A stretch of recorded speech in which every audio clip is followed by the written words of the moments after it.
Maka, Uko poa? niko fresh. Mwingine anasemaje? Safi. Kwa majina unaitwa nani? Naitwa Jason the Truck. Justin on the Track. Hilo jina huwa linasababishwa na nini?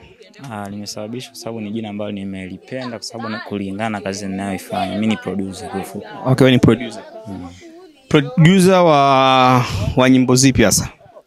Hizi bongo flavor, yani bongo flavor, afro, yani muziki tofauti na kwaya tu. Muziki wote tofauti na kwaya. Sawa. Okay, nimekuona kwenye mazingira ya nje ya kazi yako sasa. Hapo kuna issue gani hasa ambayo umeifuata? Nimekuja tu kumsupport msanii wangu ambaye anafanya naye kazi nyingi tu. Nimekuja tu kumsupport hivyo tu. Sawa. Okay, tunakuja kwa ile hapa. Wewe umesema ni producer. Na ulijuaje kama una kipaji cha kuproduce? Mimi kiufupi mambo nilitokea kuyapenda na nikaanza nao toka zamani hivyo kwa mtoto nilikuwa napenda tu music. Ndio nikaanza kutengeneza hivyo watu wakawa wanapenda ninachokifanya. Ndio